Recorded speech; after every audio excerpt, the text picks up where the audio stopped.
ओम शांति। 18 मार्च 2025 के ईश्वरीय महावाक्य। पहले सुनते हैं मुरली के मुख्य पॉइंट्स। बाबा ने कहा, इस दुनिया में जो भी मनुष्य मात्र हैं वह सब तो देह अभिमानी हैं। अब तुमको बनना है देही अभिमानी। इसलिए पहली पहली मुख्य बात बाप यही समझाते हैं, तुम अपने को आत्मा समझो और बाप को याद करो तो पावन बन जाएंगे। फिर बाबा ने कहा, सदा बुद्धि में याद रहे तुम सब आत्माएं असुल भाई भाई हो। अब स्त्री पुरुष का भान भी निकल जाए, सिर्फ भाई भाई की दृष्टि हो। परंतु ऐसी दृष्टि बनी रहे है बड़ा मुश्किल। जबकि तुम ब्रह्मा कुमार कुमारियां हो, फिर क्रिमिनल असॉल्ट हो न सके, नहीं तो बहुत कड़ी सजा हो जाए।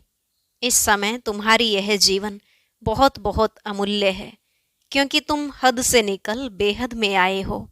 इस जगत का कल्याण करने वाले हो, तो हर एक जगदम्बा जगत पिता ठहरे। लास्ट में बाबा ने कहा, एक दूसरे को आपस में बीके समझ कर रहें तो विकार की दृष्टि जा न सके। परंतु आसुरी संप्रदाय मनुष्य विकारों बिगर रह नहीं सकते, तो फिर विघ्न डालते हैं। तुम्हें तो पूरा बाप की श्रीमत पर चलना है और पवित्र भी बनना है। अब सुनते हैं महावाक्यों को विस्तार से। बाबा ने कहा, मीठे बच्चे, इस समय तुम्हारी यह जीवन बहुत बहुत अमूल्य है, क्योंकि तुम हद से निकल बेहद में आए हो। तुम जानते हो हम इस जगत का कल्याण करने वाले हैं। प्रश्न, बाप के वर्षे का अधिकार किस पुरुषार्थ से प्राप्त होता है? उत्तर, सदा भाई भाई की दृष्टि रहे, स्त्री पुरुष का जो भान है वह निकल जाए, तब बाप के वर्षे का पूरा अधिकार प्राप्त हो। परंतु स्त्री पुरुष का भान व यह दृष्टि निकलना बड़ा मुश्किल है। इसके लिए देही अभिमानी बनने का अभ्यास चाहिए। जब बाप के बच्चे बनेंगे तब वर्षा मिलेगा। एक बाप की याद से सतो प्रधान बनने वाले ही मुक्ति जीवन मुक्ति का वर्षा पाते हैं। गीत, आखिर वह दिन आया आज। ओम शांति।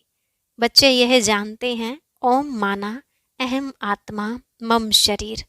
अभी तुम इस ड्रामा को, सृष्टि चक्र को और इस सृष्टि चक्र के जानने वाले बाप को जान गए हो, क्योंकि चक्र को जानने वाले को रचता ही कहेंगे। रचता और रचना को और कोई भी नहीं जानते हैं। भल पढ़े लिखे बड़े बड़े विद्वान पंडित आदि हैं, उन्हें अपना घमंड तो रहता है ना, परंतु उनको यह पता नहीं है। कहते भी हैं ज्ञान भक्ति और वैराग्य। अब यह तीन चीजें हो जाती हैं, इनका भी अर्थ नहीं समझते। सन्यासियों को वैराग्य आता है घर से। उन्हों को भी ऊंच और नीच की ईर्ष्या रहती है। यह ऊंच कुल का है, यह मध्यम कुल का है, इस पर उन्हों का बहुत चलता है।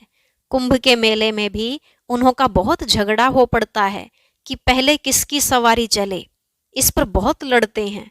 फिर पुलिस आकर छुड़ाती है। तो यह भी देह अभिमान हुआ ना। दुनिया में जो भी मनुष्य मात्र हैं सब हैं देह अभिमानी। तुमको तो अब देही अभिमानी बनना है। बाप कहते हैं, देह अभिमान छोड़ो, अपने को आत्मा समझो। आत्मा ही पतित बनी है, उसमें खाद पड़ी है। आत्मा ही सतो प्रधान तमो प्रधान बनती है। जैसी आत्मा वैसा शरीर मिलता है। श्री कृष्ण की आत्मा सुंदर है तो शरीर भी बहुत सुंदर होता है। उनके शरीर में बहुत कशिश होती है। पवित्र आत्मा ही कशिश करती है। लक्ष्मी नारायण की इतनी महिमा नहीं है जैसे श्री कृष्ण की है, क्योंकि श्री कृष्ण तो पवित्र छोटा बच्चा है। यहाँ भी कहते हैं छोटा बच्चा और महात्मा एक समान है। महात्माएं तो फिर भी जीवन का अनुभव कर फिर विकारों को छोड़ते हैं। घृणा आती है। बच्चा तो है ही पवित्र, उनको ऊंच महात्मा समझते हैं। तो बाप ने समझाया है, यह निवृत्ति मार्ग वाले सन्यासी भी कुछ थमाते हैं। जैसे मकान आधा पुराना होता है तो फिर मरम्मत की जाती है, सन्यासी भी मरम्मत करते हैं। पवित्र होने से भारत थमा रहता है। भारत जैसा पवित्र और धनवान खंड और कोई हो नहीं सकता। अब बाप तुमको रचता और रचना के आदि मध्य अंत की स्मृति दिलाते हैं, क्योंकि यह बाप भी है, टीचर भी है, गुरु भी है। गीता में श्री कृष्ण भगवानुवाच लिख दिया है। उनको कभी बाबा कहेंगे क्या, अथवा पतित पावन कहेंगे क्या? जब मनुष्य पतित पावन कहते हैं तो श्री कृष्ण को याद नहीं करते, वह तो भगवान को याद करते हैं। फिर कह देते पतित पावन सीताराम, रघुपति राघव राजा राम। कितना मुंझारा है। बाप कहते हैं मैं तुम बच्चों को आकर यथार्थ रीति सभी वेदों शास्त्रों आदि का सार बताता हूँ। पहली पहली मुख्य बात समझाते हैं कि तुम अपने को आत्मा समझो और बाप को याद करो तो तुम पावन बनेंगे। तुम हो भाई भाई, फिर ब्रह्मा की संतान कुमार कुमारियां तो भाई बहन हो गए। यह बुद्धि में याद रहे, असल में आत्माएं भाई भाई हैं, फिर यहाँ शरीर में आने से भाई बहन हो जाते हैं। इतनी भी बुद्धि नहीं है समझने की। वह हम आत्माओं का फादर है तो हम ब्रदर्स ठहरे ना। फिर सर्वव्यापी कैसे कहते हैं? वर्षा तो बच्चों को ही मिलेगा, फादर को तो नहीं मिलता। बाप से बच्चे को वर्षा मिलता है। ब्रह्मा भी शिव बाबा का बच्चा है ना, इनको भी वर्षा उनसे मिलता है। तुम हो जाते पोत्रे पोत्रियां, तुमको भी हक है। तो आत्मा के रूप में सब बच्चे हो, फिर शरीर में आते हो तो भाई बहन कहते हो, और कोई नाता नहीं। सदा भाई भाई की दृष्टि रहे। स्त्री पुरुष का भान भी निकल जाए। जब मेल फीमेल दोनों ही कहते हो ओ गॉड फादर, तो भाई बहन हुए ना। भाई बहन तब होते हैं जब बाप संगम पर आकर रचना रचते हैं, परंतु स्त्री पुरुष की दृष्टि बड़ा मुश्किल निकलती है। बाप कहते हैं तुमको देही अभिमानी बनना है। बाप के बच्चे बनेंगे तभी वर्षा मिलेगा। माँ में कम याद करो तो सतो प्रधान बनेंगे। सतो प्रधान बनने बिगर तुम वापिस मुक्ति जीवन मुक्ति में जा नहीं सकेंगे। यह युक्ति सन्यासी आदि कभी नहीं बताएंगे। वह ऐसे कभी कहेंगे नहीं कि अपने को आत्मा समझ बाप को याद करो। बाप को कहा जाता है परम पिता, परमात्मा, सुप्रीम। आत्मा तो सबको कहा जाता है, परंतु उनको परमात्मा कहा जाता है। वह बाप कहते हैं बच्चों, मैं आया हूँ तुम बच्चों के पास, हमको बोलने के लिए मुख तो चाहिए ना। आजकल देखो जहाँ तहाँ गौमुख जरूर रखते हैं, फिर कहते हैं गौमुख से अमृत निकलता है। वास्तव में अमृत तो कहा जाता है ज्ञान को। ज्ञान अमृत मुख से ही निकलता है, पानी की तो इसमें बात नहीं। यह गौ माता भी है, बाबा इनमें प्रवेश हुआ है। बाप ने इन द्वारा तुमको अपना बनाया है, इनसे ज्ञान निकलता है। उन्होंने तो पत्थर का बनाकर उसमें मुख बना दिया है जहाँ से पानी निकलता है। वह तो भक्ति की रस्म हो गई ना। यथार्थ बातें तुम जानते हो। भीष्म पितामह आदि को तुम कुमारियों ने बाण लगाए हैं। तुम तो ब्रह्मा कुमार कुमारियां हो, तो कुमारी किसकी होगी ना। अधर कुमारी और कुमारी दोनों के मंदिर हैं। प्रैक्टिकल में तुम्हारा यादगार मंदिर है ना। अब बाप बैठ समझाते हैं, तुम जबकि ब्रह्मा कुमार कुमारियां हो तो क्रिमिनल असॉल्ट हो ना सके, नहीं तो बहुत कड़ी सजा हो जाए। देह अभिमान में आने से यह भूल जाता है कि हम भाई बहन हैं। यह भी बीके हैं, हम भी बीके हैं, तो विकार की दृष्टि जा न सके। परंतु आसुरी संप्रदाय के मनुष्य विकार के बिगर रह नहीं सकते, तो विघ्न डालते हैं। अभी तुम ब्रह्मा कुमार कुमारियों को बाप से वर्षा मिलता है। बाप की श्रीमत पर चलना है, पवित्र बनना है। यह है इस विकारी मृत्यु लोक का अंतिम जन्म। यह भी कोई जानते नहीं। अमर लोक में विकार कोई होते नहीं। उन्हों को कहा ही जाता है सतो प्रधान संपूर्ण निर्विकारी। यहाँ है तमो प्रधान संपूर्ण विकारी। गाते भी हैं वह संपूर्ण निर्विकारी, हम विकारी पापी हैं। संपूर्ण निर्विकारियों की पूजा करते हैं। बाप ने समझाया है तुम भारतवासी ही पूज्य सो फिर पुजारी बनते हो।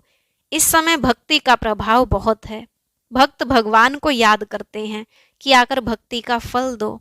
भक्ति में क्या हाल हो गया है। बाप ने समझाया है मुख्य धर्म शास्त्र 4 हैं। एक तो है डीटिज्म, इसमें ब्राह्मण देवता क्षत्रिय तीनों ही आ जाते हैं। बाप ब्राह्मण धर्म स्थापन करते हैं। ब्राह्मणों की चोटी है संगम युग की। तुम ब्राह्मण अभी पुरुषोत्तम बन रहे हो। ब्राह्मण बने फिर देवता बनते हो। वह ब्राह्मण भी हैं विकारी, वह भी इन ब्राह्मणों के आगे नमस्ते करते हैं। ब्राह्मण देवी देवता नमः कहते हैं क्योंकि समझते हैं वह ब्रह्मा की संतान थे। हम तो ब्रह्मा की संतान नहीं हैं। अभी तुम ब्रह्मा की संतान हो, तुमको सब नमन करेंगे, तुम फिर देवी देवता बनते हो। अभी तुम ब्रह्मा कुमार कुमारियां बने हो, फिर बनेंगे दैवी कुमार कुमारियां। इस समय तुम्हारी यह जीवन बहुत बहुत अमूल्य है, क्योंकि तुम जगत की माताएं गाई हुई हो। तुम हद से निकल बेहद में आए हो। तुम जानते हो हम इस जगत का कल्याण करने वाले हैं, तो हर एक जगत अम्बा जगत पिता ठहरे। इस नरक में मनुष्य बड़े दुखी हैं, हम उनकी रूहानी सेवा करने आए हैं। हम उन्हों को स्वर्गवासी बनाकर ही छोड़ेंगे। तुम हो सेना, इनको युद्ध स्थल भी कहा जाता है। यादव, कौरव और पांडव इकट्ठे रहते हैं, भाई भाई है ना। अब तुम्हारी युद्ध भाई बहनों से नहीं, तुम्हारी युद्ध है रावण से। भाई बहनों को तुम समझाते हो मनुष्य से देवता बनाने लिए, तो बाप समझाते हैं देह सहित देह के सब संबंध छोड़ने हैं। यह है पुरानी दुनिया। कितने बड़े बड़े डैम, कैनाल्स आदि बनाते हैं, क्योंकि पानी नहीं है, प्रजा बहुत बढ़ गई है। वहां तो तुम रहते ही बहुत थोड़े हो। नदियों में पानी भी ढेर रहता है, अनाज भी बहुत होता है। यहाँ तो इस धरती पर करोड़ों मनुष्य हैं। वहां सारी धरनी पर शुरू में 9-10 लाख होते हैं, और कोई खंड होता ही नहीं। तुम थोड़े से ही वहां रहते हो, तुमको कहाँ जाने की भी दरकार नहीं रहती। वहां है ही बहारी मौसम। 5 तत्व भी कोई तकलीफ नहीं देते हैं, ऑर्डर में रहते हैं। दुख का नाम नहीं, वह है ही बहिश्त। अभी है दोजक, यह शुरू होता है बीच से।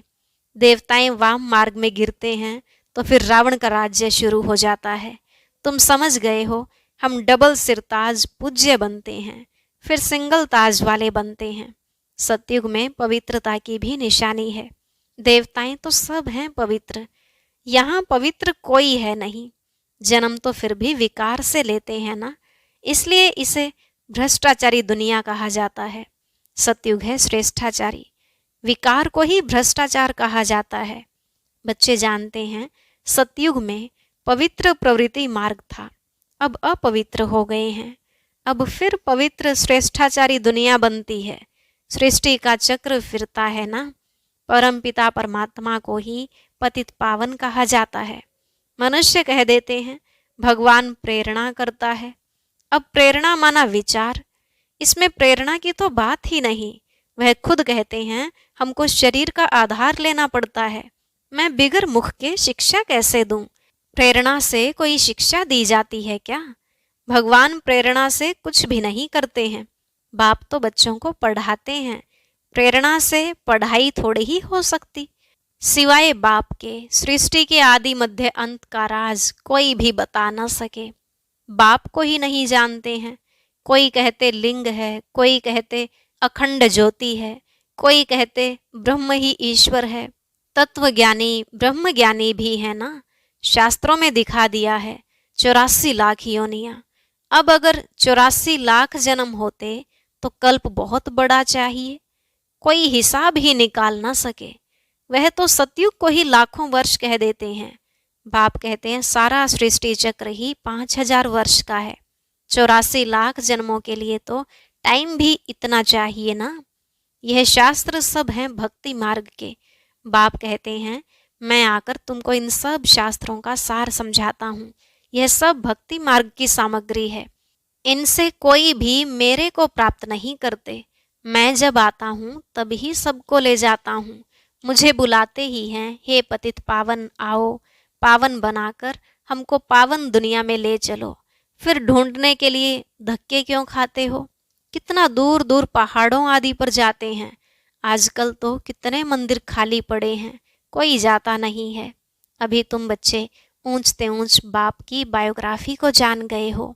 बाप बच्चों को सब कुछ देकर फिर 60 वर्ष बाद वानप्रस्थ में बैठ जाते हैं। यह रस्म भी अब की है, त्योहार भी सब इस समय के हैं। तुम जानते हो अभी हम संगम पर खड़े हैं। रात के बाद फिर दिन होगा, अब तो घोर अंधियारा है। गाते भी हैं, ज्ञान सूर्य प्रगटा, अज्ञान अंधेर विनाश। तुम बाप को और रचना के आदि मध्य अंत को अब जानते हो। जैसे बाप नॉलेजफुल है, तुम भी मास्टर नॉलेजफुल हो गए। तुम बच्चों को बाप से वर्षा मिलता है, बेहद के सुख का। लौकिक बाप से तो हद का वर्षा मिलता है, जिससे अल्पकाल का सुख मिलता है। जिनको सन्यासी कागविष्टा समान सुख कह देते हैं, वह फिर यहाँ आकर सुख के लिए पुरुषार्थ कर न सके। वह हैं ही हठ योगी, तुम हो राजयोगी। तुम्हारा योग है बाप के साथ, उन्हों का है तत्व के साथ। यह भी ड्रामा बना हुआ है। अच्छा, मीठे मीठे सिकिलधे बच्चों प्रति माता पिता बाप दादा का याद प्यार और गुड मॉर्निंग। रूहानी बाप की रूहानी बच्चों को नमस्ते। रूहानी बच्चों की रूहानी बाप दादा को नमस्ते नमस्ते, गुड मॉर्निंग। शुक्रिया बाबा, शुक्रिया। धारणा के लिए मुख्य सार। पहला पॉइंट, पावन बनने के लिए हम आत्मा भाई भाई हैं, फिर ब्रह्मा बाप की संतान भाई बहन हैं। यह दृष्टि पक्की करनी है। आत्मा और शरीर दोनों को ही पावन सतो प्रधान बनाना है। देह अभिमान छोड़ देना है। दूसरा, मास्टर नॉलेजफुल बन सभी को रचता और रचना का ज्ञान सुनाकर घोर अंधियारे से निकालना है। नरकवासी मनुष्यों की रूहानी सेवा कर स्वर्गवासी बनाना है। आज का वरदान, मास्टर ज्ञान सागर बन ज्ञान की गहराई में जाने वाले अनुभव रूपी रत्नों से संपन्न भव। मास्टर ज्ञान सागर बन ज्ञान की गहराई में जाने वाले अनुभव रूपी रत्नों से संपन्न भव। बाबा ने कहा, जो बच्चे ज्ञान की गहराई में जाते हैं वे अनुभव रूपी रत्नों से संपन्न बनते हैं। एक है ज्ञान सुनना और सुनाना, दूसरा है अनुभवी मूर्त बनना। अनुभवी सदा अविनाशी और निर्विघ्न रहते हैं, उन्हें कोई भी हिला नहीं सकता। अनुभवी के आगे माया की कोई भी कोशिश सफल नहीं होती। अनुभवी कभी धोखा नहीं खा सकते। इसलिए अनुभवों को बढ़ाते हुए हर गुण के अनुभवी मूर्त बनो। मनन शक्ति द्वारा शुद्ध संकल्पों का स्टॉक जमा करो। स्लोगन, फरिश्ता वह है जो देह के सूक्ष्म अभिमान के संबंध से भी न्यारा है। फरिश्ता वह है जो देह के सूक्ष्म अभिमान के संबंध से भी न्यारा है। अव्यक्त इशारे, सत्यता और सभ्यता रूपी कल्चर को अपनाओ। संपूर्ण सत्यता भी पवित्रता के आधार पर होती है। पवित्रता नहीं तो सदा सत्यता रह नहीं सकती है। सिर्फ काम विकार अपवित्रता नहीं है, लेकिन उसके और भी साथी हैं। तो महान पवित्र अर्थात अपवित्रता का नाम निशान न हो, तब परमात्मा प्रत्यक्षता के निमित्त बन सकेंगे। अच्छा, ओम शांति। अब सुनते हैं आज की अव्यक्त मुरली। इसके लिए ऊपर दिए गए बॉक्स पर क्लिक करें।